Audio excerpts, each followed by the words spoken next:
Ladies and gentlemen, it's Wednesday night, and you know what that means. The Turnbuckle Tavern welcomes you to AEW's Dynamite Discourse, featuring good old Mike Belcaster and the OG Fit Kid, the staple of the Turnbuckle debate, Thomas Montalto. Love it. What's up, my friend? What did we just see? Man, talk about another banger episode of Dynamite, and it felt different than last week's. Like, it had a whole different vibe, and it was almost crazy to see them back at the Daily's place again. But it was beautiful. Open the tavern doors. Yeah, no, it was an excellent showing. A lot of deep storytelling going on here tonight. So much, and beyond what I was expecting, man. I was oof. Craziness, man. Crazy, like Cody put him over, to say the least. Yeah, no, I mean, the foot on his chest, just standing there disrespecting him, and and then Cody comes out and he starts giving that that speech, and beautiful Malakai's there, sentimental speech where he was it takes the boot off. The great job on the commentators, really putting over that like, is this it? What's going on here? It's just beautiful storytelling all the way around. And then the slap on the face of the retirement-esque speech. Malakai comes back with a crutch and just beats the shit out of him. Oh man, he had a home run with that swing. Holy absolutely, crap. Just unbelievable. We're all over the place, but this was such a killer way to leave the show with a cliffhanger. And also really cool to hear Cody kind of sticking it to the critics, saying we're not the alternative, we are the fucking competition. Well, I think that was more of a comment right towards Vince. Yeah, oh, absolutely. Well, Vince last week saying they're not competition, and Cody's like, we're competition, and they are competition. Yeah, bro. Bro. Listen here, bro. It was super competition. What a really great just build up. That even the Hangman and Dark Order kind of subsiding for a few, taking a breather. I loved when the Elite was beating the shit out of Hangman, and the Dark Order came running out, but the other guys came and started holding him back and said, no, this is not what we're doing. Give the man a space. And that's great long-term storyline, just stuff that they're doing, man. It was a beautiful episode tonight. Oh, it was a beautiful episode all around. There's no doubt about it, man. That job well done. Hats off to them. Absolutely, man. Again, just another, what is this, 5 weeks in a row now? Just a stellar episode. 6, right? This is episode number 6 of the week that we were just hitting these bangers left and right. Yeah, that's amazing, man. And we haven't even crossed the Juventud Guerrero versus Jericho match yet. We skipped right to the end just because, I was so looking forward to that match. And is Cody gonna put him over? Because Cody gets a lot of slack for not putting people over. And damn, he put him over. And that spot with the kick through, and he flies off of the top rope, lands through the table. Cody Rhodes is a damn master, man. and I just love what they're building Malakai Black into. Everything we thought he could be and never would have been if he stayed with the competition. Yeah. So much. And the entrance, Malakai comes out with that Mortis looking face mask, really throwing it back to the demon-esque character.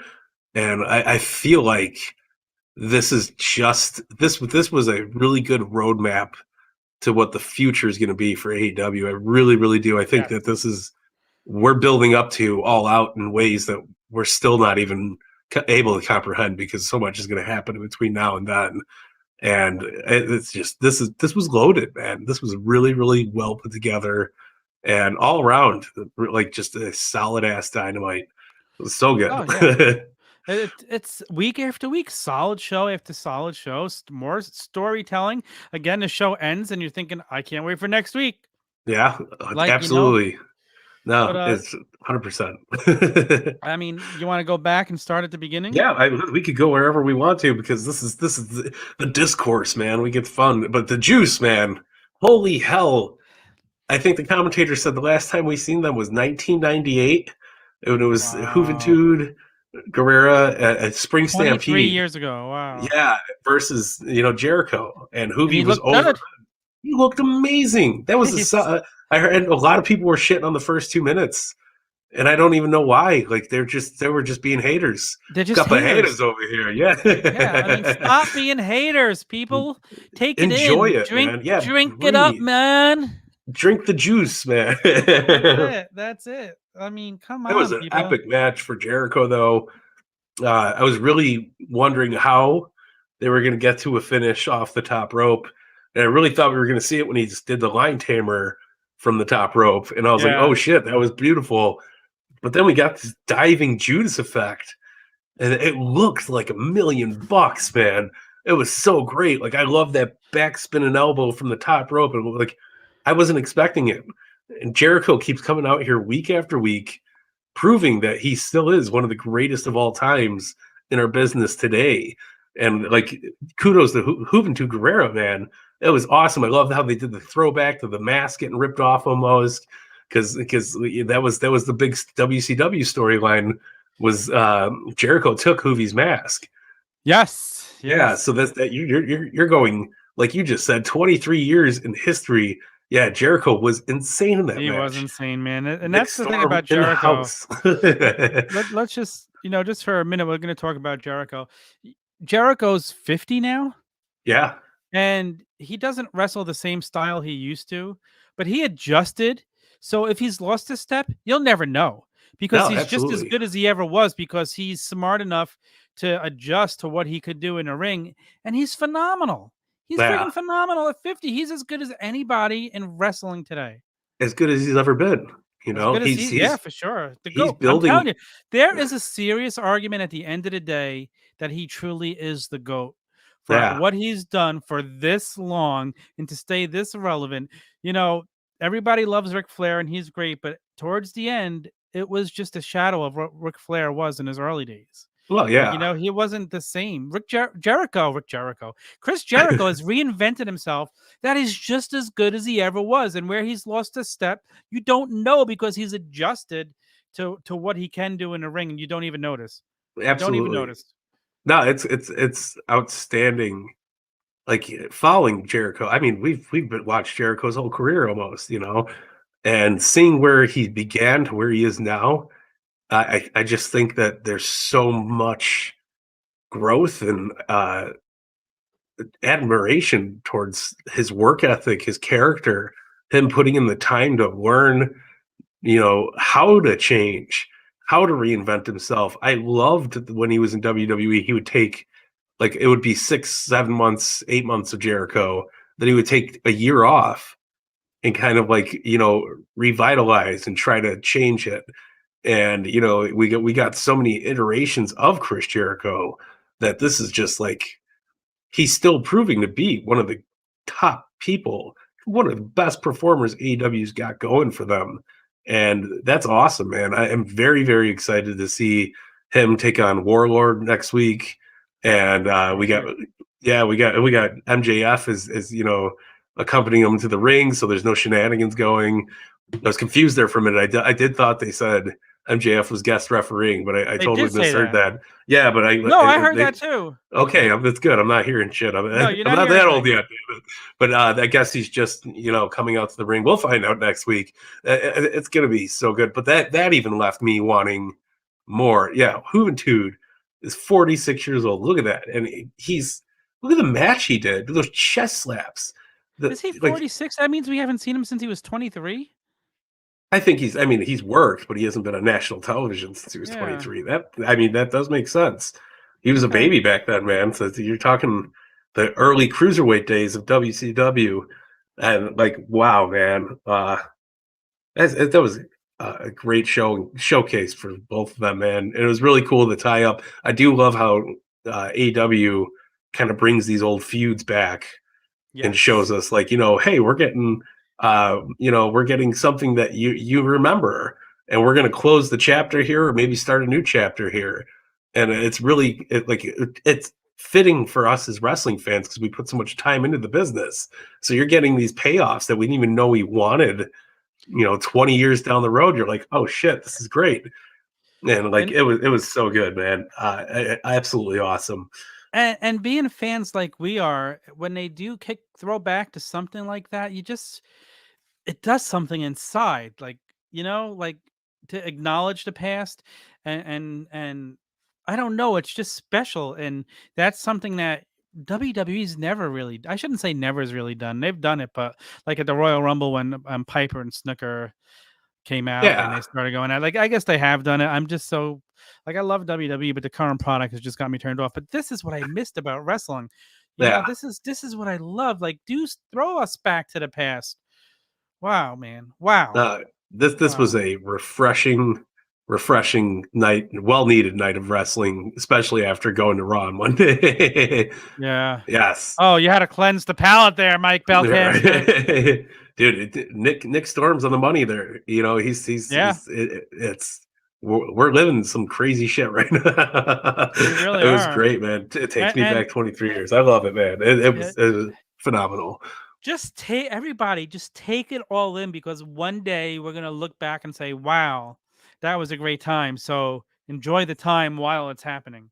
100%. You don't know the good old days until the good old days are gone. We are living through some great fucking good old days. These are going to be great old days. So yeah, man. And then we got Dark Order, that promo. Yeah. Wow. Adam Page has me hook, line, and sinker. I don't know how anybody else feels, but he is such a damn good talent. He's great in his promos. He's great in the ring. It's almost like they're still building up to something huge with this. Absolutely. That was very obvious tonight. That jumped out at me. Like, everybody's like, you read the dirt sheets. Oh, Adam Page is not even wrestling it all out. Those are guys just making up stories, because obviously 100%. Tonight we learned something is still happening. I said that to you during a week in a text group with the chads and everything. I'm like, there was a report, Adam Page is out of All Out. He's not even wrestling. I'm like, that's a dirt sheet, guys. I don't even believe it. And then tonight, 100%. Tonight is like, okay, this is not over. They're not attacking him in the middle of the ring for this story to be done. So, yeah, I really, really loved, the Cowboy's got to go prove himself kind of thing. And he's like, listen, guys, I love all of you, but we're taking it out, man. And I can't have the Dark Order coming to fight all my battles with me. I have to do this on my own. And it was super cool. And then we got later to the other segment where they were in the ring. And I feel like every time Tony Schiavone's in the ring, a run-in happens. Every time he's doing an interview in a ring, something's about to happen that's not going to be an interview anymore. Yeah. But yeah, I mean, it was crazy good. And I'm so pumped to see where this is all going, and I don't think it's going to be an All Out. You don't think it's going to be an All Out? I don't think we're getting Hangman it out. I'm not ruling it out. As much as I want to be there and experience that joy of Hangman winning that title, I think they're saving it for a Revolution or something a little down the line. I think they're letting the water simmer to boil, and we're not getting the pasta until way after. We're expecting it. Well, I mean, I've said it before. I'm not sure if I'm even ready for this reign of Omegas to end. Yeah. The belt collector is just too good. And it's been going on for probably 6 months now. And it hasn't run its course yet. It hasn't. No. And I think I said this to you in a group chat and the other guys in a group chat. How much more does it mean for Adam Page if, say, a CM Punk or a Daniel Bryan fight Omega and he beats them, for him to then be the one to come in and beat Omega? Yeah. That makes him look even better, for him to be the one who do it after said person couldn't do it. Yeah, absolutely. That makes the homegrown star look even better. Yeah, 100%. And I think that they're really treating this with kid gloves. I don't think that they want this to be a one and done. All right, we're out. Let's move on to the next guy. Yeah. I think Adam Page is definitely not only growing into being this huge talent. And like I was expecting this to be miles away from here, but I am super excited to still see that they are really strongly continuing the storyline, even more than they were almost last week. Like this week was really, really proving Kenny Omega standing on him, the belt, like this is the last time you're going to see this title. It was beautiful. And now we got Christian Cage, number one contender. And all due respect to Christian Cage, who I love, I'm a huge fan of his, always have been, but I don't think he should be the main event at All Out. No, I don't think it's going to be. I think we're going to get that. I would rather see it on a Dynamite. I bet you we're going to. I think it's going to be a Rampage. A Rampage. I think we're going to get Rampage. Maybe second. Maybe a good way to build up. I don't think Christian Cage is all out main event material. No harm, no foul against Christian Cage. Love him to pieces. Great worker, great, legend at this point. He's been working for so damn long, but I just don't see that being the big build for All Out, which is technically that's like their WrestleMania. This is one of their biggest shows that they can work with. So I see this Christian Cage thing being way more of a one and done than Adam Page, story. Sure. So I think Christian's going to get out there and be like, damn, I missed. I would love to see Christian take on Miro at All Out. That would be something cool. There's so much room here for this. But I don't know. Christian Cage was teasing some stuff tonight too. So who knows what we're gonna see? Like he was like, I'm all elite. Like it was almost like what the hell? What did he mean by that? Exactly. And who knows? That's what I love AEW. I feel like a kid again because I'm like, what's gonna happen next week? There's spoilers. Exactly. God. Exactly. Let's welcome a guest with us tonight. We have young Anthony from the SmackDown recap show and of the Titantron podcast. You never know who's going to be on the Tavern. Yeah. That might be the worst Macho Man impression. It was pretty bad. It was pretty bad. Hold on. You never know who's going to step into the danger zone down at the Tavern, brother. You know what I mean? Yeah. How you doing, young Anthony? Now, let's get your feedback. What did you think of tonight's show? Oh, man. Good show. I will give it that. Good show. There were some parts that I wasn't really a fan of. There were some parts that I was definitely a fan of. I wouldn't say it was as good of a show that we've gotten, compared to the other Dynamites, but that's not really saying much. It was still a pretty good show. Yeah, I agree. I'm not going to disagree with you there. It was still a great show, but you're not going to disagree with me. That's a first. There we go. No, I mean, I thought it was I'm not going to lie, it was a phenomenal show, but and I really, if I can't complain about much, but I don't know, it was still a great show. Yeah. I mean, I would really say that the first hour is what kind of turned me off. I feel like most of the stuff that I enjoyed was in the second hour. You know, like Jericho versus Juventud, is that because we haven't seen him on TV since before you were born? Well, that too. I mean, I don't know. It was just it started really slow to me. There was a lot of botches. It kind of took me out. I think Jericho was trying to keep up with Hoovy, and it just kind of wasn't working from what I was seeing. It was a decent match. I'm sure Meltzer will give it like 4 stars, but I didn't really get into it, to be honest. Yeah. I'm going to give that to the factor of the history of it.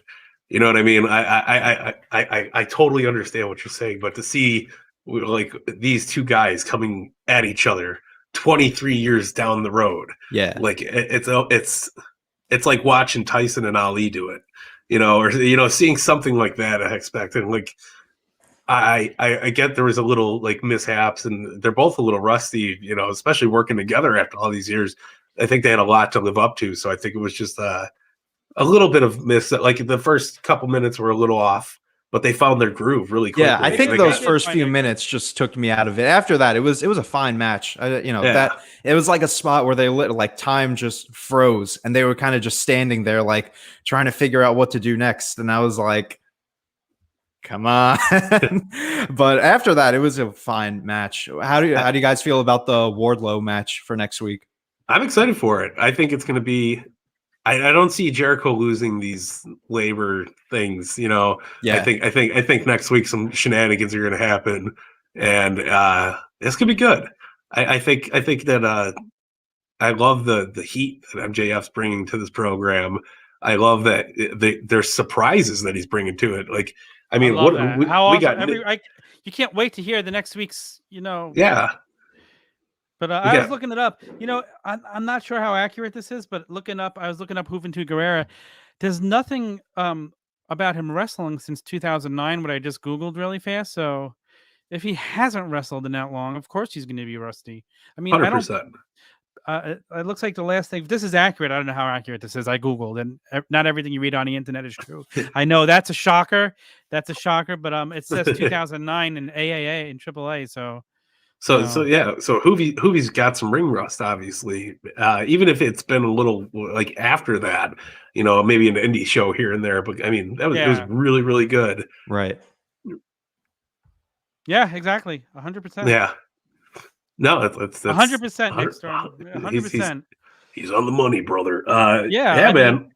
I've said this in group chats too. Like, if I complain or I don't like something about AEW, I feel like I'm totally nitpicking, because you have to really search, which is like crazy. Like, if I don't know, but okay. So we were up to what were we up to? I forgot what we were. I think we could lead right into this 2.0 versus Darby, Mox, and Eddie Kingston match. Right. And okay. I was surprised how this 2.0 guys were so back and forth. I was expecting like kind of a squash trios match, but there was a lot of good back and forth going on through it. Mox and Kingston are gold right now. Obviously, Darby's gold. We got Sting. Oh my God! Do you get goosebumps listening to the fans chant for Kingston? Yeah. Oh, it's so good. Wow, is that guy over? Like, I loved him. I know I loved him during the whole pandemic. I'm like, oh, this guy could talk. He's on the mic. Yeah. And, that's always great when you can connect with a guy on the mic. But to hear him getting that feedback now after being an indie darling for so long, like, he deserves it. He certainly deserves it. And again, it shows you what Tony Khan thinks of 2.0. Hey, we sign you, and you're going right on Dynamite, and you're fighting Moxley, Kingston, and Darby Allin. Yeah, and it was super awesome. Good showing on both ends. Of course, Darby's going to get the win. It was really good. It was a solid kind of trios match. I'm not a huge trios match person, but I think they did a really good job. They're selling me on the trios matches way more than I thought it was going to be. So I was pumped for it, man. I love Eddie Kingston. It reminds me of the Fabulous Freebirds and times back then when 6-man tags actually meant something. Yeah. But keep them special. I don't want to see them every single week. I like them, I think they do a good job with that. I think they do too. I don't want to see 6-man titles. I know there are rumors of 6-man titles. I mean, they could definitely pull it off. They have enough teams, but I just think it's overexposure. If you're going to do 6-man tags every week, it becomes a bit much. Honestly, I'm a part of the cult right now where I don't believe Tony Khan could pull anything off. He can pull anything off. Listen, the good thing about a trios tag title picture is that everybody says there's so much talent under this AEW umbrella. It gives other names good time to show, and would give them meaningful matches too, because they would have a title to represent their groups or teams or whatever. As long as it doesn't start with the Elite, I'm totally cool with it. But I think that's a good way to keep a lot of fresh faces. Maybe even if you just did it for Rampage, and it wasn't like a weekly thing, but like you were saying, maybe like a quarterly, bi-weekly thing, something like that. Even a tournament would be fun if they did a something 100%. Like that. But like, I've never been a huge trios guy, but I'm here to see Tony Khan make some magic. That's I mean, whatever Tony Khan wants to throw at me at this point, I'm here to see. You lassoed me in, and I'm not going anywhere. So no, and then after this, we got the Dark Order. We had this Elite program or the little promo where they were all sitting in the back playing basketball, and next week we get Dark Order versus the Good Brothers. Man, how awesome is that? That's going to be really good. Yeah, and it's Stu Grayson and Evil Uno. We got Super Smash Brothers return for a fucking banger of a match against the Good Brothers. I'm so excited. I don't know about you guys, but Evil Uno I had no idea who he was when I first seen him come out on Dynamite, but he has amazing work ethic. His matches have been so good. I didn't know he was that good of a wrestler, let alone as good as he is on the mic too. He is a top talent over there. I'm all for it, man. I had known nothing about Evil Uno, even in AEW. The only thing I knew about him was that human throne when like the Dark Order just started, and they would have like all the guys make his throne for the Dark Order. It was that I could not stand. I was like, what is this? But like now that they've given, everything that's happened with the Dark Order, I feel like he's shining, like you said, like on the mic, in the ring. Even his match with was it Miro not too long ago? That he had at TNT. Yeah, even that match, like I was into it. I'm slowly, rapidly becoming a fan of his. No, he was great. I'll say this, that one day down the road, many years from now, we're going to be looking back at all these guys in the Dark Order and be like, wow, they were all in the Dark Order together. Because they're going to go on and do great things. They're such a talented group. And I'm excited to see where Dark Order is going soon, because hopefully some good stuff is coming our way. Yeah, no, I think it's going to be great. And then we had that match at Next, which was Christian versus the Blade, which was awesome. Christian gets the win. It was a quick, solid back and forth match. Nothing out over the top, nothing outstanding. Christian cuts that promo afterwards. He's I'm the number one contender now. I'm all elite. Like, who the fuck knows what's going to happen with that? I'm guessing there's some tease there that's going to blow us away. And that I'm good with it, like absolutely good with it. Like, bring it on. And he starts off singing. Yeah. Oh my god. It was Christian's that's what I like about Christian. He's a good character. Like, I used to listen to their podcast, Edge and Christian's podcast. It was funny. It was, very, very good timing. Like, and Christian's always been a good worker.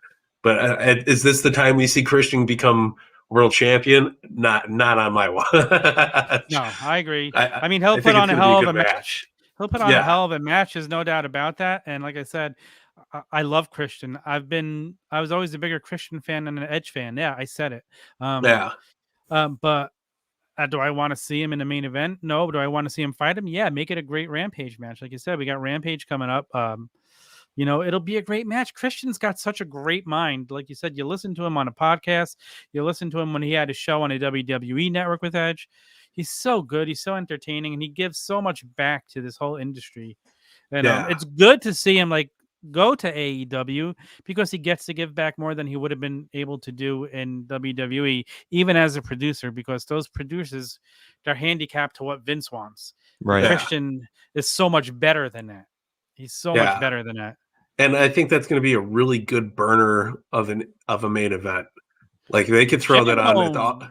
J Bones in the house. What's up, Boney Khan? Boney Khan. Boney Khan. Where is Boney Khan when you need Boney Khan? He's cashing the checks, man. He's cashing the checks. I think Christian and Omega will be a great burner match for maybe the August 20th Rampage, maybe the week after Rampage. And it's Rampage. You got to have something big on the first. I'd be here for it. I think that would be a good time to toss in, a debut or something like that. That's what I was thinking. Like, if the rumors are true that they're really going to take Paige out of this match for All Out, which I don't think after tonight, they're definitely not doing it. But if, we said the same thing. If the rumors are true and they want to build someone up for All Out, have Omega beat Christian at August 20th, CM Punk just strolls out, and it's just as easy as that to make a new contender for Omega. It would be perfect. Let me set it up for you. I think I set it up for the other guys. I don't know if you were even there for it, Mike Belcaster, but you picture this. Adam Page is in the ring, and all of a sudden the lights go off, and then you hear that laugh, and the lights come on, and the Dark Order surrounding Adam Page, and then they just beat the crap on him and turn out of him, and Wyndham Rotundo's in charge, and the Dark Order goes back to being evil. And what a awesome respect it pays to Brody Lee, bringing back the Dark Order to where they should be. That's what I'm hoping we see with the Dark Order. I love the magic that we're experiencing right now. I honestly don't think I'm all on board if that's the happenings in the future, but I think if Bray comes on, it's going to be way bigger than the Malakai Black character. I think it's going to be way darker. Oh, yeah. I think I would say that Malakai would be the perfect opponent for a Bray Wyatt to come in and be like, "Oh, you're the evil boy. I'm the evil king. I'm Bray Wyatt." And I think that we're gonna hit some crazy shit. And I would totally love to see a feud between this Cult of Wyndham against the Dark Order. My whole thing is, everyone's saying like the Dark Order, and I love that idea. Like, just to pay homage to Brody Lee, what if you just make a whole new, everyone's saying the Cult of Wyatt. My Cult of prediction. Cult of Wyndham. My dream first feud would be Wyndham versus Matt Hardy. And Matt Hardy has its kind of, money enterprise group that he has right now. Wyndham can actually save some of those guys, kind of bring them to the dark side. Butcher and the Blade. I feel like they would be perfect to kind of align in that Cult of Wyndham type thing. And now you have kind of actually, I never thought about that, but I really like it. Yeah, and they kind of have that big faction war a little bit. That's coming down the aisle. What's up? Boney Con, Boo Boney World Order. For life. You got to come on a recap show of an actual good show. Hey, yeah, we're not sleeping, man. Let's go. Yeah. I didn't fall asleep. I just wrapped it up. I was a little bit behind, so that's why I hopped on YouTube. I still got to record coming down the aisle, but yeah, man, what a show! What another great show. It really drives home. Now, Tom, I got to talk to you too. So I listened to your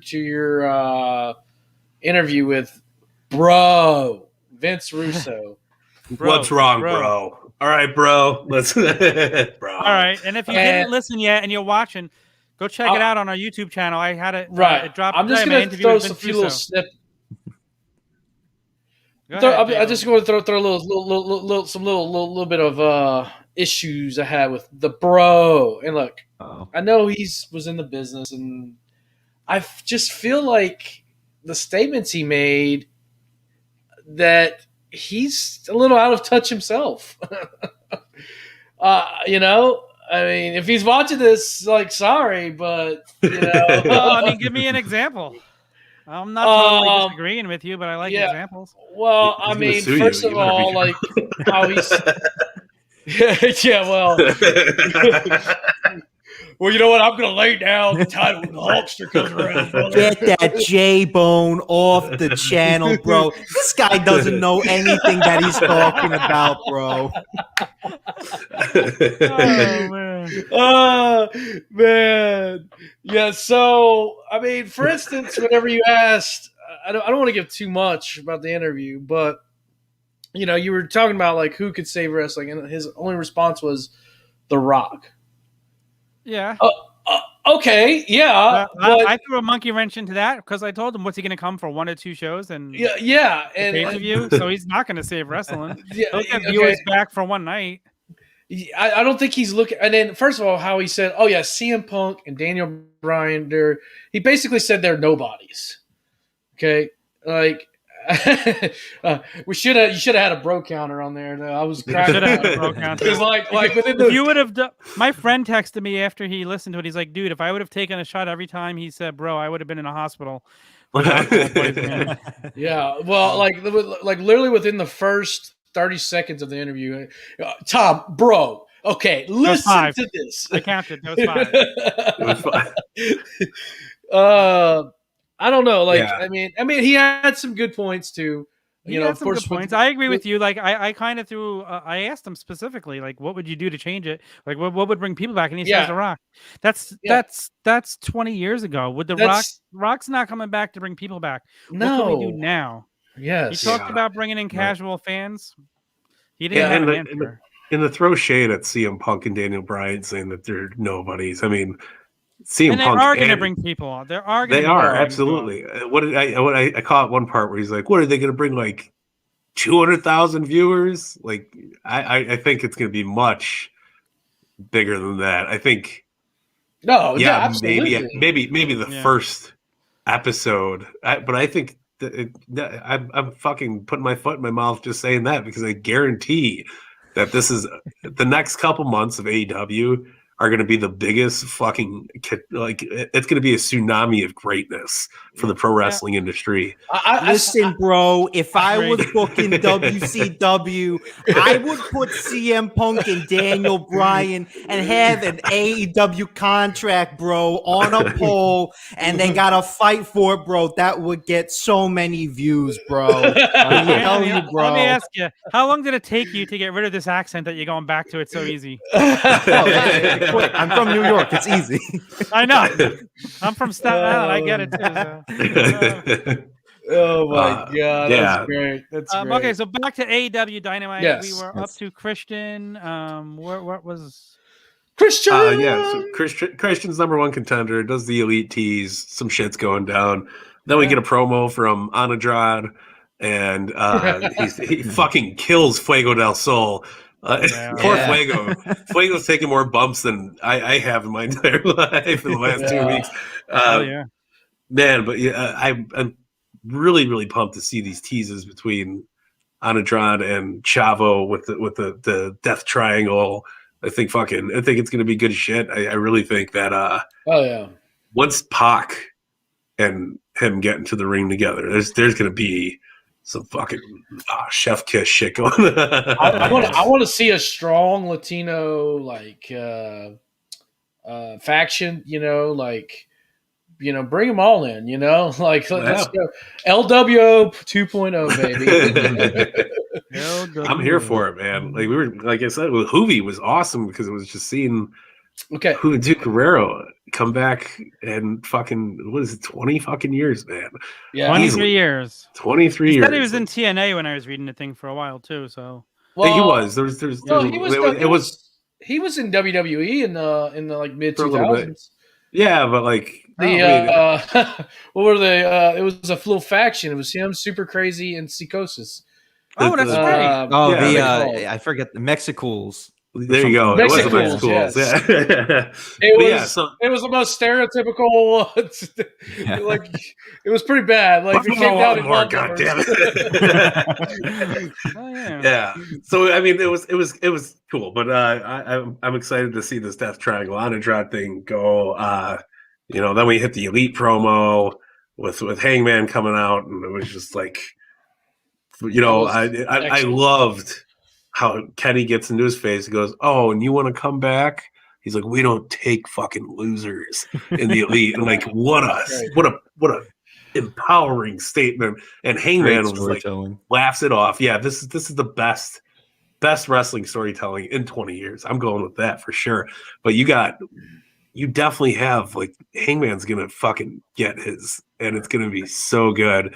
And he does. I'll wait another year if they drag it out that long. I don't care. I'm here for that.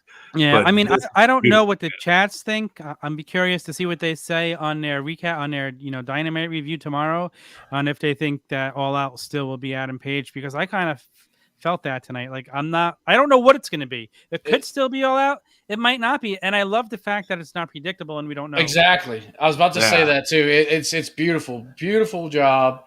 Like, this is storytelling. Okay, this is how you get bookings. My Cajun ass can't do it. I'll try, but man, and then after that, we get this fucking solid TNT title match. Wait, oh yes, come on. Can we rewind a little bit? I want to talk about the Elite. Frankie Kazarian, the Elite. The Elite Hunter. I hope this is leading somewhere, because I love it and I love him, but he's just running out and getting attacked. Like, he gets beat up at the end every time. Yeah. I'm sure it's leading somewhere, but I'm ready to see it take another step. I was disappointed he lost to Doc Gallows a couple weeks ago. Like, I thought that would have been like a good time for him to shine. for sure, and really build this elite hunter, because I dig it now, because I don't know, I'm not sure if you're aware of this, but he showed up on Impact last week. Yes. Yeah, so I thought that was kind of cool. You you have, and Frankie's Impact original. Absolutely. So it was really cool. Suicide, I'm alive. I would love to see him get a nice push, man. The guy deserves it. He's been around so long. 100%. He's so good.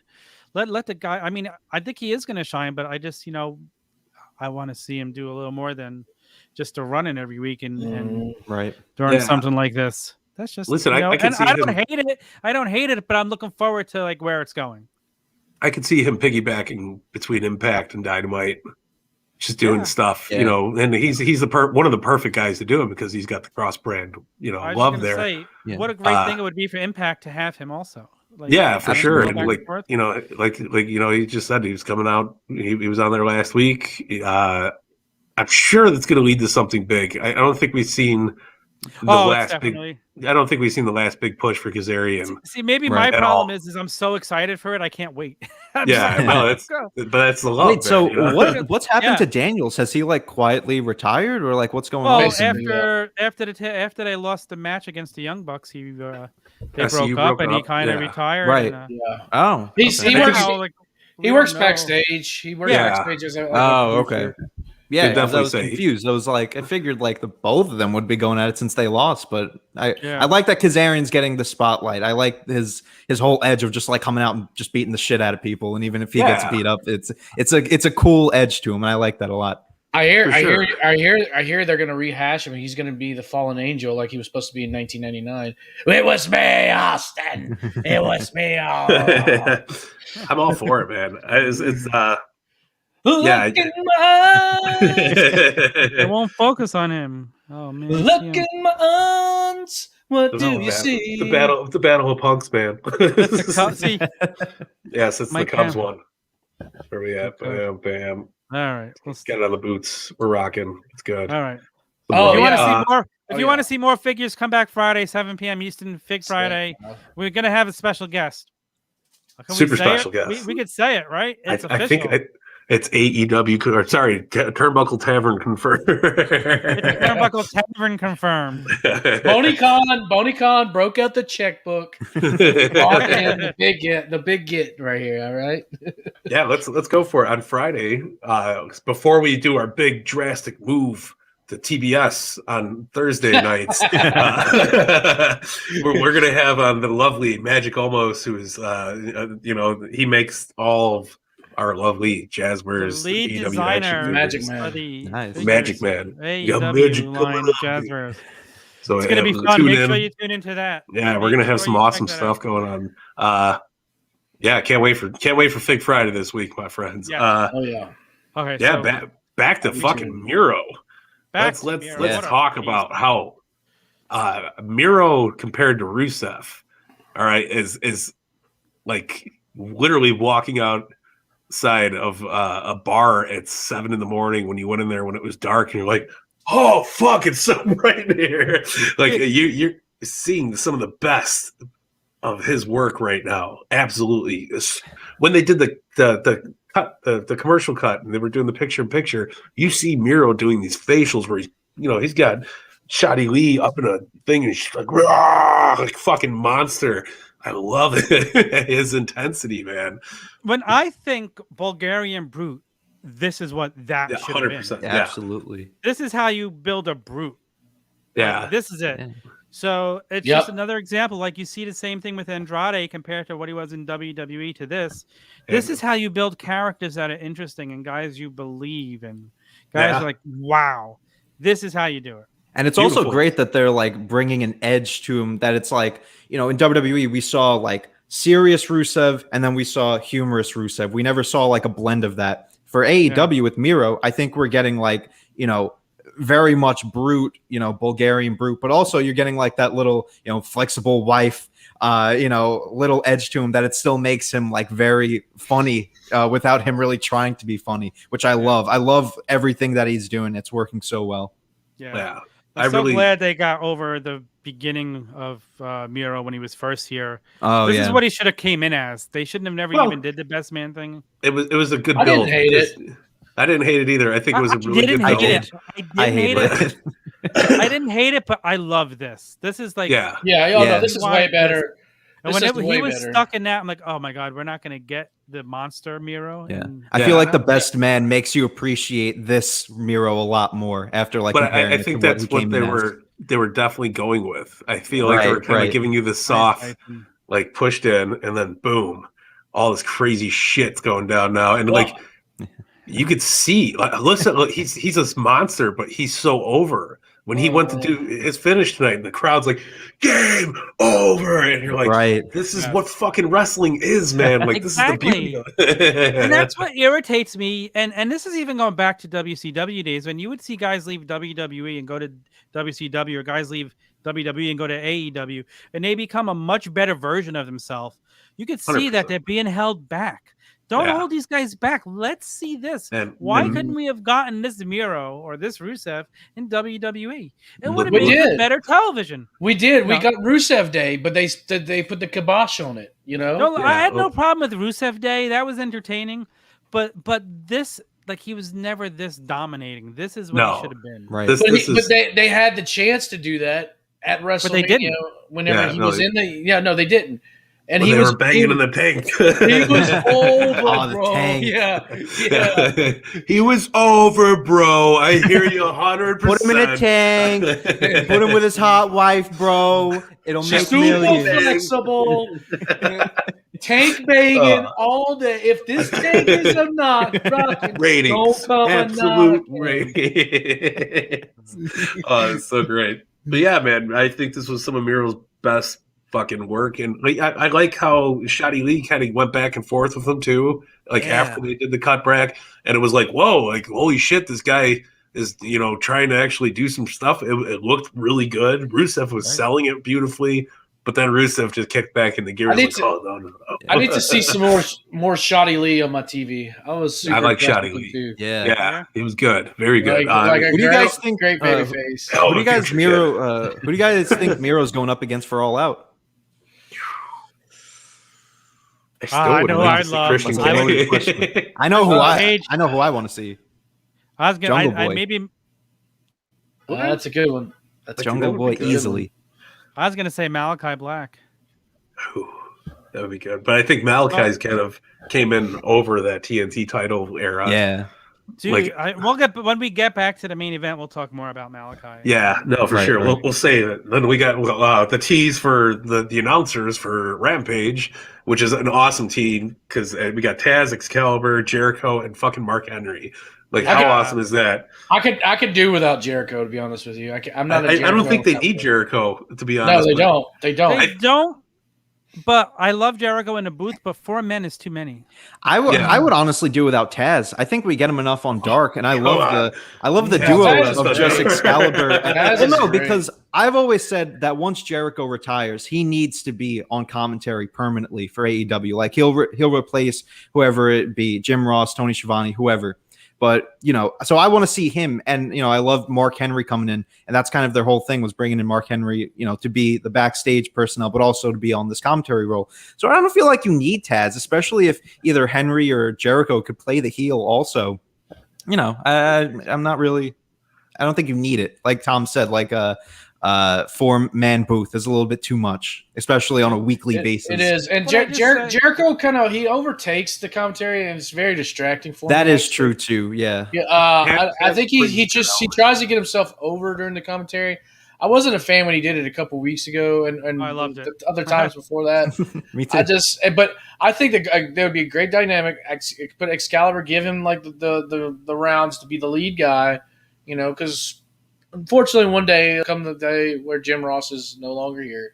In the AEW. Not on my watch, damn it. I was ready to tell you, man. But I think it'd be a great dynamic. You have Taz be the heel commentator, and then Mark Henry, will you shut the hell up? That was my bad attempt at Mark Henry, but I think it would be great. Have Mark Henry out there, just tell him to shut up, and then Taz just gets his little snide comments in and talk about how great Team Taz is, and I'm excited for Taz to make his television commentary debut instead of being on Dark. I feel like him and Excalibur have such a fucking awesome back and forth with each other, and Taz is hysterical. Taz is almost like Bobby Heenan funny on commentary. He's great. Yeah, but this is like we're like on Darks. It's almost so unfiltered. Like he's like, Fellacio's great, right, Excalibur? And Excalibur's like, what? The other thing I want to say is how great, since he began to now, Excalibur has become the next great announcer in wrestling. Yeah, he's really good. I don't understand why people don't understand how hard it is to do this. Yeah. He does a fantastic job. He tells a story. A couple weeks ago when Malakai Black debuted, people were like, oh, maybe it was like a little bit of a flub. He wasn't supposed to say that. He knew exactly what his lines were. Not saying they're scripted, but what the story they were going to tell, and he told it. And it made people confused, and it was just like, I think it was done like amazing, Yeah. Now looking back, at the time I was like, let's just see, let's wait and see how this goes, but honestly, I think he was just telling the story. Some of Excalibur's best work was in that women's tournament not too long ago with the USA and Japanese, especially on the Japanese end. Some great. Just he's so knowledgeable about just everything in wrestling, and that just adds so much to it. Right. That's like why whoever they pair him up with, be it Jericho, Taz, going forward, whatever that duo is going to be like the next big duo in commentary. Like you talk about JR and Jerry Lawler, you talk about Gorilla Monsoon and Bobby the Brain. This is going to, whoever Excalibur's paired with, and I'm calling it now, it's going to be one of the best commentary duos because Excalibur is so knowledgeable and he works off well with whoever he's paired up with. Who would be great is Excalibur and Pat McAfee. Just 2 minutes. I would love it. Oh yeah, Excalibur. How much? Yeah, I love Pat McAfee guy. I love McAfee, but I think Michael Cole suits him well. Yeah, Michael Cole doesn't suit anybody well. Like, terrible. I'm sorry, Michael Cole's terrible. And I've seen shit stains on toilet paper with more talent than Michael Cole. I know people talk about how good he is. It's all the people that work with him. Sorry, no. Just give me Excalibur. You know what I like? Excalibur between JR and Shivani, like that's why he's become what he is. He's got the knowledge. Yeah. He's learned how to do it. He's so smooth. He's so fluid. Yeah, watch All In. Yes, from years ago. Compared to how he's changed since then. Yeah, All In. Everybody 100%. Was like stammering and tripping all over each other. This is you've seen him grow in 3 years. Exactly, become this fucking machine. Like I said, you look at WWE, and they don't have a damn good announcer. That's like the next great announcer on it. They don't have a good announcer now. Never mind the next great announcer. You don't like Byron Saxton? Oh my god, we got. I feel very comfortable knowing AEW one day when Shivani or JR is not there. We got Excalibur. 100%. Yeah. Good point. Yeah, I feel that way with McAfee. McAfee's Bobby Heenan line. I'm saying no, he's really not, but he's entertaining, and I enjoy what he brings to SmackDown. It's pretty good. But I know I enjoy what he brings to SmackDown, but he's not the next great announcer. He's not. He's Domino's favorite announcer. Right? He's good for like the WWE mold right now. I feel like he suits the mold really well, but he's not going to be like Jerry Lawler, Jim Ross level greatness. But he for what he's doing right now, I love him. I love all the Nakamura shit when he dances. It's all great. You have to remember too. He's only done this for 3 months. It's not like he was. Doing this like all his life. He's a former NFL punter. Okay. Yeah, he is perfect for what Vince wants. He's an entertainer. Right. He's stupid. Goddamn, pal. He's stupid. That's a good telling those funny ass stuff. He's stupid. He does it on purpose. That's always a plus when you're working in WWE. Just be stupid and make me money. Hey, sneeze. Make me money.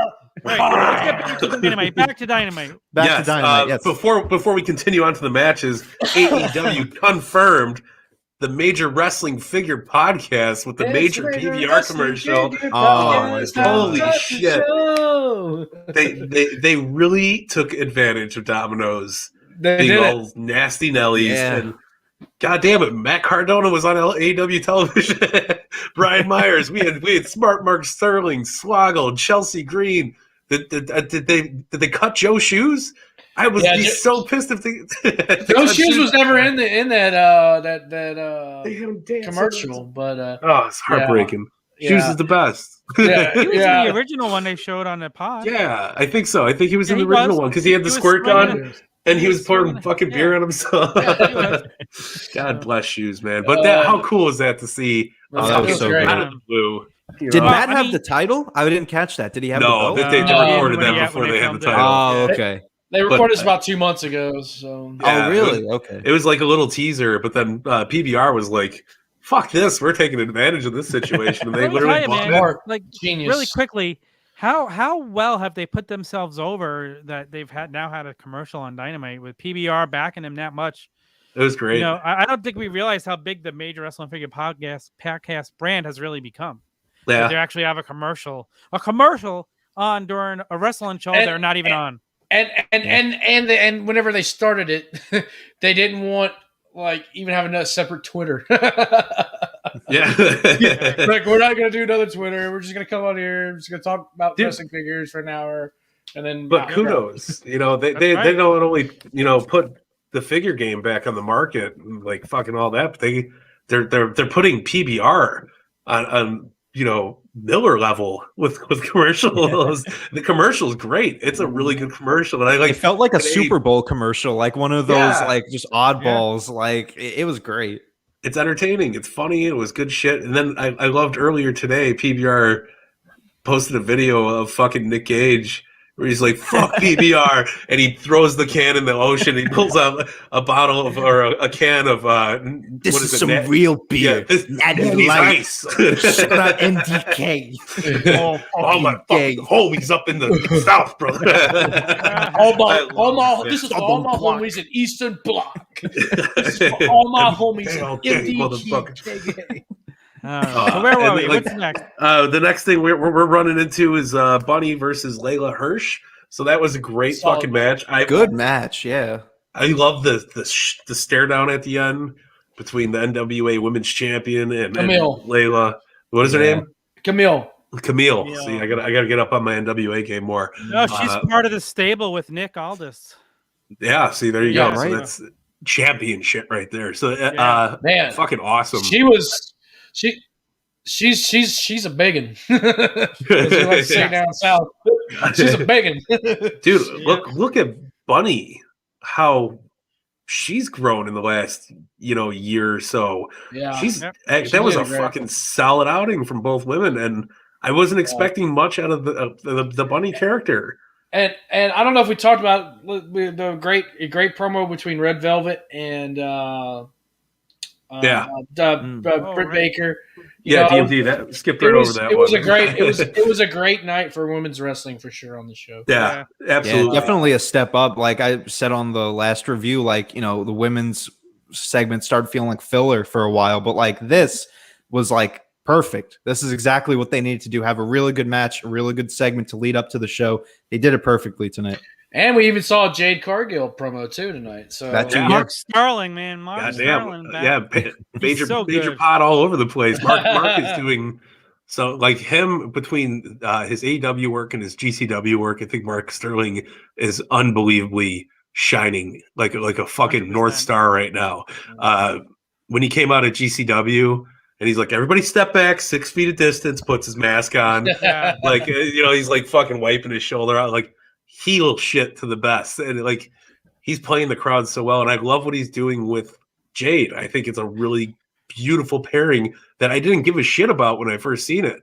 And I was like, here goes Mark Sterling down the rabbit hole here. But then he's turned it into such a fucking wonderful program. I'm pumped, man. I'm kudos. I think Mark's going to be the shining star out of the major pod guys. I really do. Dude, he's so, first of all, when he joined the pod, I was so happy because he's my favorite part of the pod. Sorry. I loved when he joined. It made the pod better. It did. But he's a throwback to classic managers, and he's getting people over, and he's so good on the mic. Just when he comes out speaking, people stop and listen. Yeah. Like he knows what he's doing. Like we got now in AEW Don Callis and Mark Sterling. Like Don Callis is on another level. Like right. One of the greatest top 3 of all time. Like he's so good. I'm loving his work. He really is. Yeah, Don Callis has outspoke Paul Mark Heyman Sterling? this last 6 months to the year. Well, listen, let me see Paul Heyman in AEW without a script. Yeah. Imagine Don Callis and Paul Heyman in a program together. Fuck! Don't do that to me. Listen, I think it's ladies and gentlemen, my name is Paul Heyman. You gotta really get into the chest. Ladies and gentlemen, my name is Paul Heyman, and I am the advocate for the reigning, defending. I like that. That's a new version of China. That's a beautiful thing. I mean, I instantly thought of China when I saw her. Yeah, I did. Back to that. Yeah. No, it's tall drink of water down here. That's what we call it. Crazy. Yeah. But then, to the big finale, all things just come to an end. And what a great end to the fucking Dynamite tonight. Cody and Malakai had just from entrance to the fucking finishing touch to the what's it called? The crutch to the back. And it was just that was beautiful, man. If you want to fucking paint, that was Picasso. Or that's Van Gogh. That's what art is right there. That was such good storytelling. Cody doing all these match, going for these big spots throughout the whole match, trying to get it done. Malakai fucking stopping every single thing. This was just as good as the first time Brody beat Cody. That's where I'm putting this. This was that kind of a level of match. Yeah. Cody was defeated. So many good spots. Do you think this will help strengthen his role as babyface? Cody or Malakai? Cody. Excuse me. I think we're gonna. I want to say that we're gonna maybe see. It could go two ways. Cody's going to kind of fade out for a while until they need him for a big match, or it's going to lead to this will be Cody's biggest push at possibly to become like the heel of the thing. Fans didn't give a fuck about Cody tonight. They were all about Malakai. Do you think? You can really tell it. I think we'll probably see this match again in All Out with some type of. I would love it. Yeah, I would absolutely love it. Maybe like a lights out match or something. Maybe still cage, something like that. Yeah. Like I don't know. Yeah. I mean, but like the way they're building Malakai, the way the fans love him. What do you think? They're really, they're going all in on him. They've gone all in on this guy. You have to. I don't think there is a 100%. Guy who deserves it as much as him. He's so good. He has a presence in the ring similar to the Undertaker. There's just something about him when he's in there. And when he does these moves and when he there's something about him. It's so good. And thank you so much to Tony Khan for using him the way he deserves to be used. And it's just great. I love it. Malakai Black is my favorite guy in AEW right now. Well, I never was an Aleister Black fan too much. I just, even in NXT, I was just like, man, okay, it's neat. This version we're seeing of Mr. Black, I love it. I think I'm right there with you. I think he's super confident in the ring, and even in his social media posts, that he does. He goes on live every once in a while, or just his interviews. He's just so more confident. He knows who he is. He knows what he should be, and he's awesome. I love it. I love the new gear choices. With the kind of boxer shorts, type, almost like MMA kind of style shorts, he's in there to mean business. He's not in there for some cute little, gear, like Cody is, So yeah, I mean, look at the back and forth throughout that match, all those kicks and stuff. He was really showcasing Cody's such a smart fucking dude. He went in there and even since they did the beginning of the company, he dipped out of the fucking title picture. I don't think the way it's going, I don't think we need to see Cody win the title. No, ever. We don't. I agree. And I don't want them to backtrack on it. Not. Yeah. But you see, you just see how good fucking Cody put him over. All the shit that like they built it up perfectly. I mean, I said it earlier about Miro, and I'll say it again. This is the version of Aleister Black I wanted to see in WWE. Yeah. You knew this is what he had to give, and now we're getting to see him give it. Yeah. No, he walked into that match. They showcased his strengths. They made him look like a fucking superstar. And the match already had big fight feel, but this was like, yeah, it did.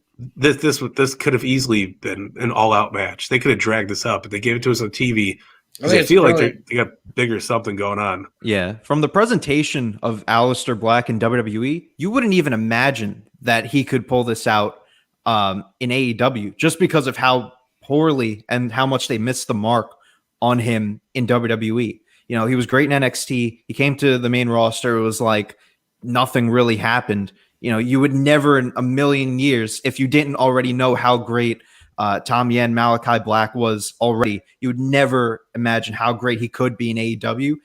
And they're just capitalizing off of that and really using him to his full potential. Yeah, I think he's capitalizing off of it. Yeah, not so much AEW. I think that he's fucking. Like, definitely. Out there. He's like, they're giving him the chance to. It's all. He was really all him. He was home for 6 months, and he wrote the whole Darkfather thing. So I think we're just seeing a lot of that being used now. Yeah, like what he's including a lot of it probably, and it's exciting and just talks about WWE dropping the ball again, and they gift wrapped him. They put a bow on him and said, "Here, go to AEW in 30 days because we don't even know how to activate a 90-day non-compete clause."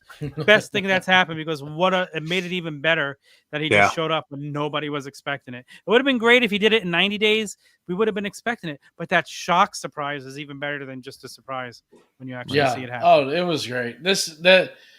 It's gonna go down probably as, I'm trying to think, top 5 greatest debuts in pro wrestling history, I think. Yeah. And good follow through. You know, there was no fizzle after the debut. Cody didn't go over. You know, well, they didn't even give, like, Cody didn't even showcase in this. Like, there was nothing, there was no defense. He laid on his back for him to put his boot on. I'm like, oh, Cody's going to get up here. And then he takes the pin with just his boot on him, a la WrestleMania 7 with the Warrior and Savage. That's beautiful. Like, wow. Like, kudos to Cody for just putting a guy over like that. Yeah. No, that's super cool. And I love the throughout the show, I love the subtle Ric Flair, jabs that they kept throwing out. Like, you got Big LG in his fucking Ric Flair robe, and then they cut the at the end of that promo, Kenny Omega goes, woo! And then Cody, when he goes to put Malakai in the figure 4, he just slight like, woo! And the crowd was like, yeah. And like, I love how they just kind of just build this beauty, these nice small teases. They don't fucking shove garbage in your face here. What a way better show this was than Monday night fucking crawl and snore and sleep and bullshit that I watched on Monday. Welcome to Monday Night Snooze. Wow. It's not NyQuil. It's Vince is eating himself up after the 22 years of him saying it's Monday NyQuil. Come on, get everybody sleeping on Nitro. Man. Now look what's going on. Like the tides have changed. The roles are reversed. This was our last week of having a solo AEW show. Now we're going in next week. We got 2. We got fucking two nights of wrestling. Friday nights are going to be awesome. I hope Rampage brings the fucking heat. I hope that there's so much. I know it's going to, but I'm very wishful thinking of like, yes, this is going to be huge now. I love the fact that it's only an hour, so it's not like they have to stretch it into 2 hours. Yeah, true. So I mean, I think that's a big benefit. They do have so much talent, not too much talent. So much talent that they could utilize it, and it's going to be great. Cody got his head served on a platter. Cody's number 1, man. Where do you think? I'm just curious, Mike. Let me know what you think. Where do you think Malakai Black goes from here? What are they going to do? Like I said, I think there's going to be another match at All Out. Maybe. I feel like that. I don't think it's going to be All Out. I think it's going to be Cody goes away for a while and he comes back and attacks him. Well, he has the reality show, doesn't he? I feel like this was their way of writing him off. Oh, good point, because he was hurt and he was going to retire. Black hair Cody is going to make a return again. Yeah. The vampire Cody. Yeah. Let's see green hair Cody. Like, come on, man. See some paint. I really think that Malakai is going to be fucking a rocket strapped to his back, and he's going to the moon, man. I think I would love to see him take out Miro. If anybody's going to beat Miro, it's going to be Malakai. You know what I mean? Don't go right to the title picture. Don't fucking shoot that right away. But like, build it up nicely. Have him take on Miro. Wait until Kenny loses the belt to somebody, then have Malakai go over as a champ. Down the line. Maybe this time next year we'll see Malakai Black as the champion. I agree. Don't rush it. No. Take it slow and steady, man. Yeah. I agree. He's beautiful stuff. Let him destroy the competition. Let him climb that ladder. Let's say they put the title on Adam Page. On All Out. Maybe by All Out next year. Malakai's now eating up all the competition, and it's just got to be him and Adam Page. Cowboy shit, baby.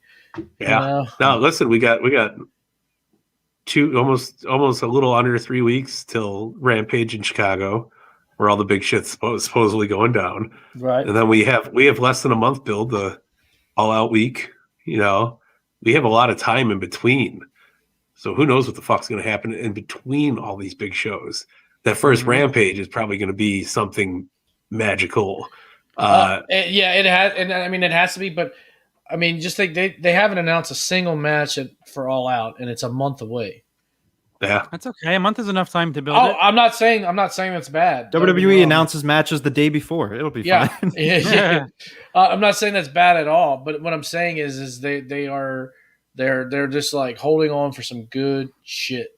Yeah, I mean, Kenny Omega did say tonight he doesn't have a challenger for All Out, so yeah, that's leading to something. I don't know what it is, but it's leading to something. And we really have no idea what's next. Tony Khan's such a fucking brilliant guy. When is the last time? That's my brother. Say that. When is the last time you could say that in wrestling? We have no idea what's next. We're in a good way. Just watch. Yeah, exactly. We're just sitting back in amazement and then just enjoying it, and we're taking guesses and like we're wrong. Yeah, but it's great. The best thing is we know that we're not going to see a big picture match get thrown on a pre-show.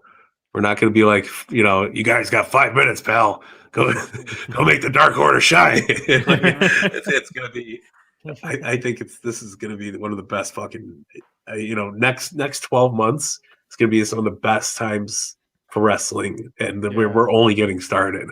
Like we just got to Disney. We only rode 2 rides. We got the whole fucking park to explore still. We haven't even had lunch with Mickey Mouse yet. Like shit's going down. I'm super excited. I am too. Hell yeah. I mean, this was fun. Okay, let's go around. Let's give the show 1 to 5 stars. Let's start with young Anthony. What are you giving it tonight? Oh man. Okay, so actually I did the math because I wanted to come here prepared. And I have a new system of doing my star ratings. So I don't want to come in here and say, oh yeah, I'm going to give the show 3.5. And then everyone's like, oh, you fucking idiot. It's a 4.5. So I went through each segment that I would consider to add to the star rating. There were 9 segments and I gave it like a point if I liked it, a half a point if I was like, meh, and no points if I just didn't like it. So out of 9 segments, I got like 6 to 5.5 points altogether. So rounded, that's about a 6 out of 10, which is 3 stars. So I'm going to give it 3 stars because again, I didn't really like the first hour. It just wasn't it for me. But the matches in the second hour were very, very good. The last segment, it was great. Also, I don't like Daly's Place anymore. I'm tired of seeing Daly's Place. That's a whole point off in itself. But I have to give it 3 stars. Big Tony, that was some Steiner math, bro. Yeah, I was just about to say that. There was you got a 1 in 33 chance, not 1/3, and you put it up against Kurt Angle's 1/3. But so you thought SmackDown last week was better than tonight's Rampage? Well, then again, that wasn't with the new star rating system, That's so true. I would have to go back and see. But look, I mean, I wasn't feeling the Christian match. I liked the last 3 matches: the women's match, the Miro match, and obviously the main event. That was all great stuff. I gave the Juventud and Chris Jericho match a half a point because I wasn't really into it. But yeah, I mean, the rest of the stuff was just like, it was okay to me. And listen, guys in the chat, let us know. Tell us how many stars you thought the show was. J-Bone. Yeah. Tony Khan. By the way, Big Tony, I have to agree with some stuff. And I wasn't here on that, but that first match at Hoovy and Jericho was a little sloppy. It was a little sloppy. There we go. I knew it. I knew it, Boney. I knew it. There were some weird spots, You see, this is what I mean. I say 3 stars, someone says 4.5 every time. It was good. It was good storytelling, but the match was sloppy. I want to say it was decent storytelling. I was a little underwhelmed whenever it was like Warlord. I was like hoping maybe we have another big surprise. I come off a big, huge high last week with Jericho. Just went for me. It's like I needed some Blue Chew after that segment,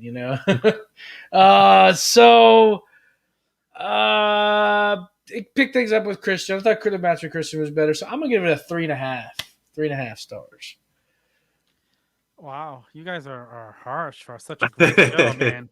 Well, I mean, you also got to compare it to these other shows that they did in July. These were some great shows. WWE giving it 3 and 3.5 stars. I'm going to probably I gotta go like 4 somewhere. I guess 4 between 4 and 4.5. Okay, 4.25. Yeah, what does the Russian judge say? I just go to I usually just try to do a half, but I guess 4.25. Very, very solid show, man.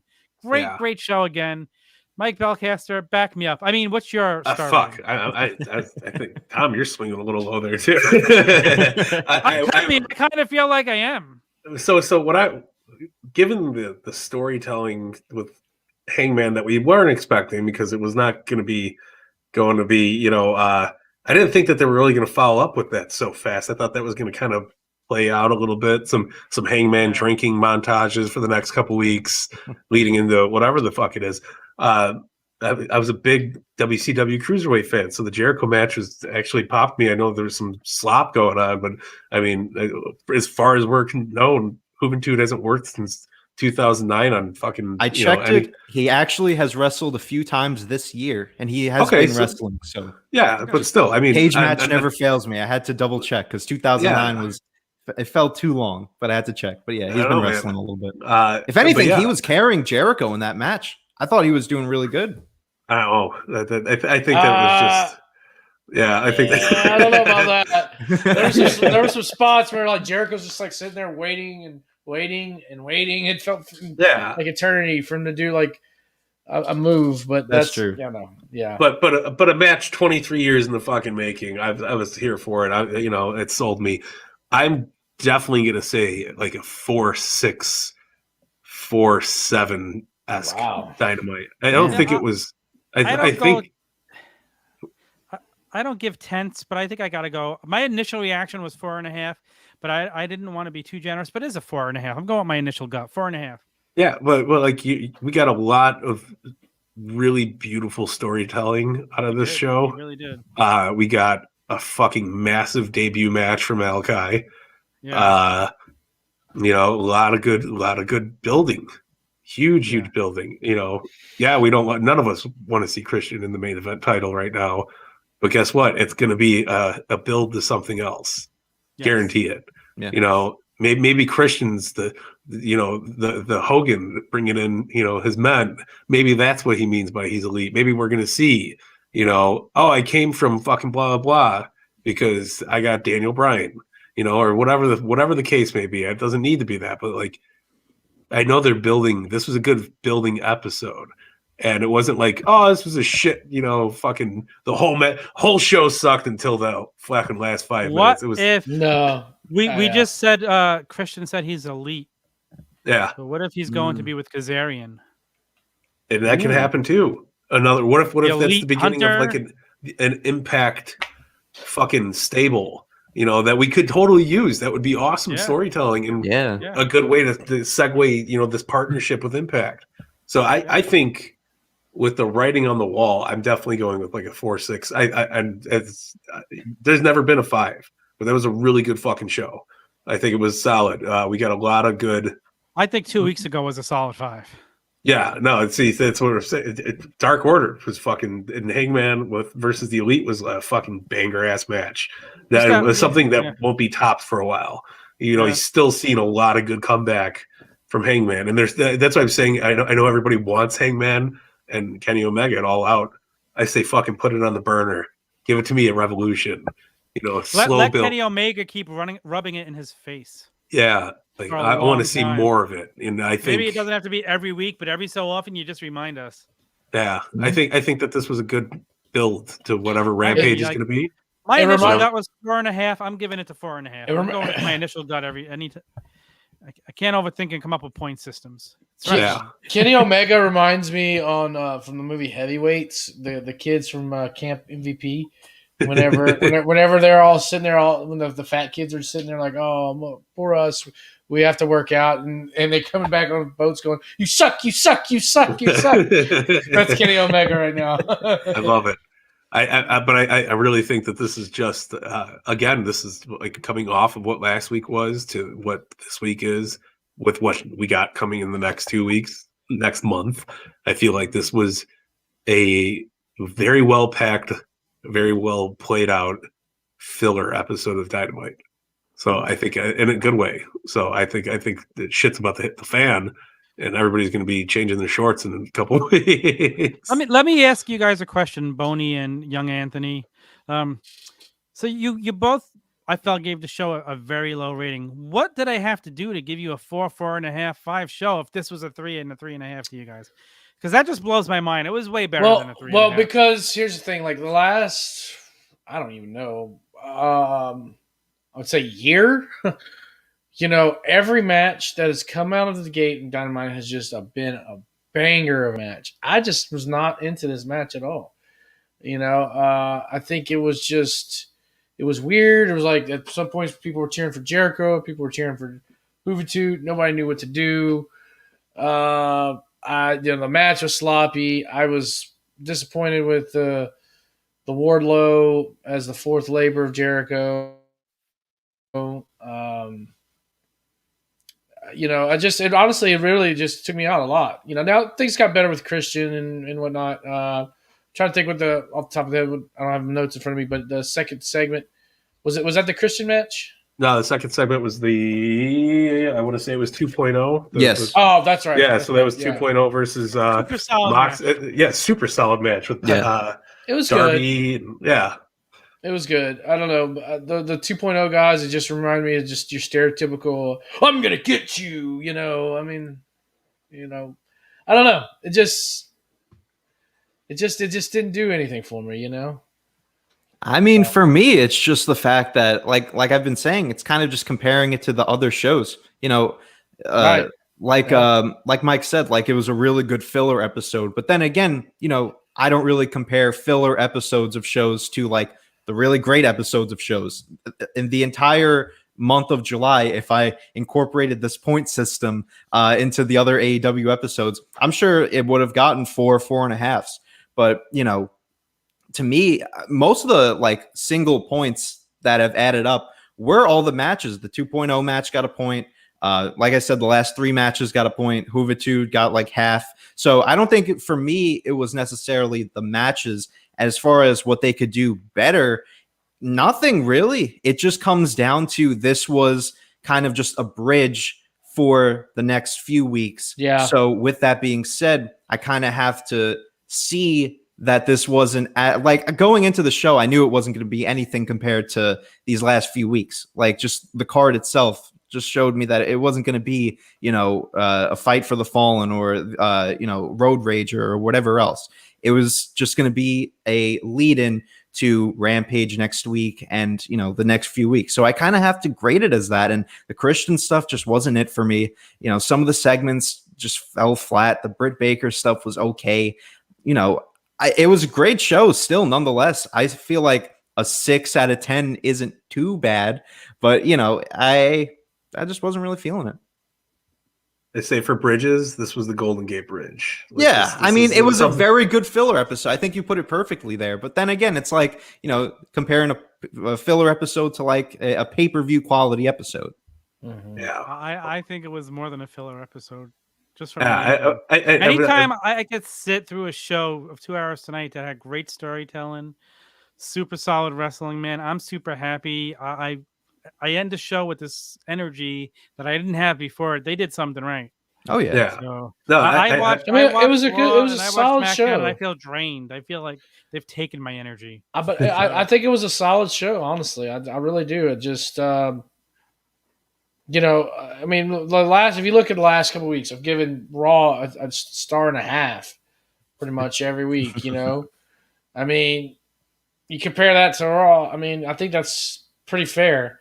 Like I said, the 2.0 match, another thing is they didn't give enough meat on the bone there. They're like, okay, why don't you care about these guys, and why do they want to fight Darby, Moxley, and Kingston? Because they're new guys coming in to make a statement, and they put on a super solid match. But why does Moxley and Kingston and Darby want to fight these jabroons? Like, who cares? They're the top kids in the school. Like, they're the seniors. With the jackets. Who cares? These guys are freshmen. Like, I don't care about these dudes. I'm channeling Chad right now, but I feel like you're using too much WWE logic right here. WWE fanboy logic. And I get it because I was there for 40 years.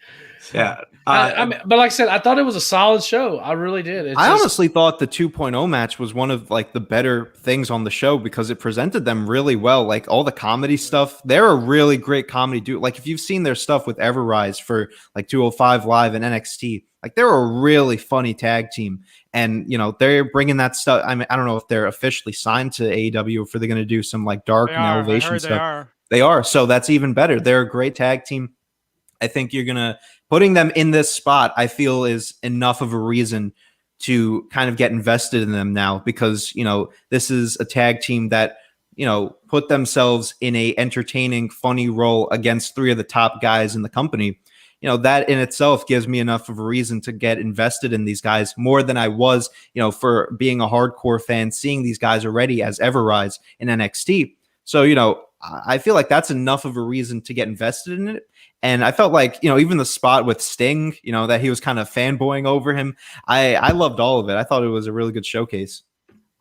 Yeah. I mean, if you're going to have, you're trying to set up characters that you put them in a ring with the best, like kind of what they did with Malakai and Cody.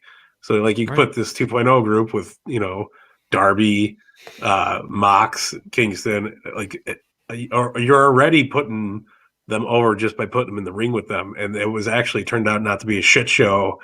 And it wasn't mud show bullshit. It was an actual decent outing. The match was fine. Why I look at it. It's just, I just didn't understand why I have to care.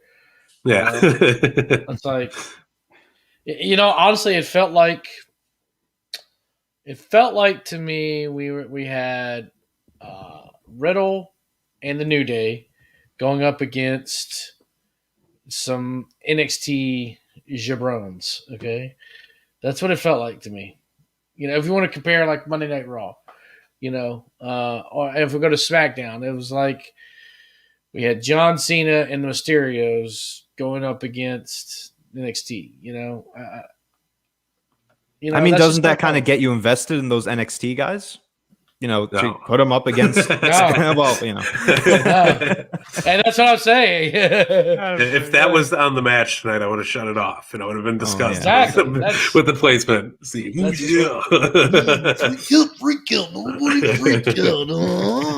Listen, this is really fun. We had a whole recap team from all the shows on tonight. What up? Yeah. Okay, it's still the best show of the week, without a doubt. And SmackDown hasn't even happened yet. Yeah. So J-Bone, plug yourself. Tell everybody where they can find you. Well, usually at this time, I'm like editing the Coming Down the Aisle podcast, but I have to jump on. So probably tomorrow morning, I'll have the newest episode out, and it will be featuring Big Tony, Young Anthony will be on the show this week. We recorded this afternoon. We watched Matt Hardy versus Jeff Hardy from WrestleMania 25. Pretty cool, nice. pretty banger solid match. Yeah, it's good. And so, but yeah, of course, you can find me at Coming Down the Aisle on Instagram. Also, along with the Turnbuckle Tavern, they have the 20% off of Pro Wrestling Tees. Head over to prowrestlingtees.com/coming down the aisle, and you can get the new Undertaker, my Undertaker shirt. Yes. All right, Anthony, go ahead. You can find me russosbrand.com, Patreon/Russos. I'm kidding. You can find me at the Titantron podcast on Instagram, at the _Titantron on Twitter. I post episodes. Actually, announcement. I am not doing the daily episodes anymore because I'm tired of waking up at 6 in the morning. Breaking news on Coming Down the Aisle. Son of a bitch. I'm very sorry. But yes, the daily episodes are taking a pause for a while, but I am trying out some new stuff. You can always hear me, however, on 6:30 p.m. Eastern Standard Time on Fridays over on the Bench Sports app that you could download. If you're a member of the App Store over on iPhone, but if you are an Android user, hit me up and I'll give you a link to check it out at 6 p.m. Eastern Standard Time, 6:30 p.m. I should say, Eastern Standard Time over on the Bench Sports app. You can go ahead, support the channel of the Titantron with some merch over at the TitantronPodcast.creator-spring.com. I'm thinking of some new ideas for merch, so stay on the lookout for it if you're interested. And of course, the WPC 50 project. Submit your top 10 wrestlers of all time. Yes. I believe Boney Khan has submitted his, but I don't believe that the two jabrones that are up on the top screen have sent in their top 10 wrestlers of all time. And I am still on the hunt for the top for the first 50 entries. So, if you are a wrestling podcaster, please submit it. And of course, your mama's favorite podcast duo is always getting it down and dirty at 10:15 p.m. for the SmackDown review, where I'm going to be incorporating my new point system to rank SmackDown in a very fair and fashioned way, and hopefully we will see a better than a 3. That's the score to beat for this week. So with that being said, hopefully I won't have the Zach Galifianakis numbers going around my head. If you give SmackDown higher than a 3 this week, you're fired from the SmackDown. The numbers don't lie. And the numbers smell disaster for Kurt Angle at Sacrifice. That's all I have to say. So thank you very much for having me on, and I will see you on Friday. It's a pleasure, guys. And you know what? You can find me and Mike Belcaster every Wednesday night, 10:15, Dynamite Discourse. Monday and Friday, we got our Raw recap shows. Friday, don't forget Fig Friday. We're going to have Magic with us. Going out with a fucking bang. Going out with a bang. Before we're changing times and channels. Yes, it's going to be great. Just days. But we're not going to talk about that yet. Just remember to tune in Friday, 7 p.m. Eastern. Check out tomorrow morning the Turnbuckle Tavern Flagship show. We'll be dropping with the dynamic review by Chad and Sneed, where they'll break everything down. And you're gonna rate the show higher than a 3 stars. I'll tell you that much. I got it 3.5. Okay. Yeah, you did give it 3.5. And check out the rest of our podcasts. If you haven't listened to the Vince Russo podcast yet, check it out. Check it out, bro. Turnbuckle Sessions. See how many times, whoever counts how many times you said bro, and if you're accurate, I'll give you a prize. I think that's it. Mike Belcaster, sign us off. Anything else? No, you know what? It was a great episode. Great time having you all on. Can't fucking wait till Fig Friday. I hope everybody tunes in. You got questions? You want to come join us and hang out and just talk about figgies? We're your family, Until next time. Come talk to us. Yeah, come talk to us. We got giveaways. We got unboxings. Tell us what you want to see. Tell us what you want to hear. Tell us what you're feeling. Tell us, like, just come hang out. It's a good time. Absolute good time. Banger of a show. Until next time on the Wednesday Night Dynamite Discourse, baby. I'm Jim Ross, ISOG Fig Kid. We got Boney Khan and Young Anthony. Ladies and gentlemen, good night and see you next week.